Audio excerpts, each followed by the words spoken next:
আল্লাহকে কে সৃষ্টি করেছেন এমন প্রশ্ন বা কুমন্ত্রণা মনে আসলে কি বলতে হবে? ভাই, এরকম কোন বাজে চিন্তা যদি মনে আসে যে আমি দুনিয়াতে এইভাবে আসছি, সব আল্লাহ সৃষ্টি করছেন, তাহলে আল্লাহর কে সৃষ্টি করছেন, এরকম যদি মনে আসে, তাহলে সেক্ষেত্রে আপনি বুঝবেন আপনার ভিতরে ঈমান আছে। সাথে সাথে একটা শুকর আদায় করে, এটা খুশির খবর। মনের ভিতরে এরকম বাজে চিন্তা আসলে তখন বুঝবেন যে আপনার ভিতরে ঈমান আছে। কিভাবে বুঝবেন সেটা বলতেছি। একবার এক সাহাবী, তিনি রাসূল আকরাম সাল্লাল্লাহু আলাইহি ওয়াসাল্লামকে এই কথাটা বলেছেন, ইয়া রাসূলুল্লাহ, আল্লাহ সম্পর্কে আমার মনে বাজে চিন্তা আসে। তখন নবী সাল্লাল্লাহু আলাইহি ওয়াসাল্লাম বলেছেন যে যাকা নাফসুল ঈমান, এটাই তো ঈমান।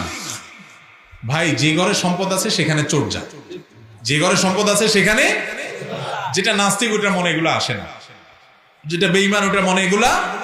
আপনি আল্লাহর প্রতি ঈমান আনছেন, দেখো যে ইবলিস ও তো বসে নাই, ও আপনার মনের ভিতরে খোঁচায়। কি করে? খোঁচায়, এই কথা ঢুকায়, ওই কথা ঢুকায়, এই কথা আপনার ফুসলায়, ওই কুমন্ত্রণা দেয়, বিভিন্ন রকমের দৃষ্টাও আপনার মনের ভিতরে করে, যাতে করে আপনি বেঈমান হয়ে যান। এগুলো যখনই মনে আসবে আপনি তখন বুঝবেন যে ও শয়তান নারে তো ধরে ফেলছি, এটা তো আমারে খোঁচাইতেছে, এটা তো আমারে খোঁচাইতেছে। সাথে সাথে তখন বলবেন আমানতু বিল্লাহ। কি বলবেন তখন? আমানতু বিল্লাহ।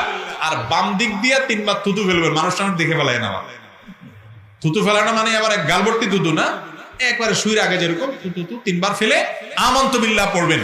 কারণ বাম দিক থেকে শয়তান মানুষকে এই কুমন্ত্রণাটা অ্যাটাকটা করে। বুঝতে পেরেছেন? এই জন্য হাদিসে নবী সাল্লাল্লাহু আলাইহি ওয়াসাল্লাম আমাদেরকে শিক্ষা দিয়েছেন আল্লাহ সম্পর্কে বাজে চিন্তা আসলে চিন্তা করবেন। এবার আসেন মূল এই প্রশ্নের উত্তরে।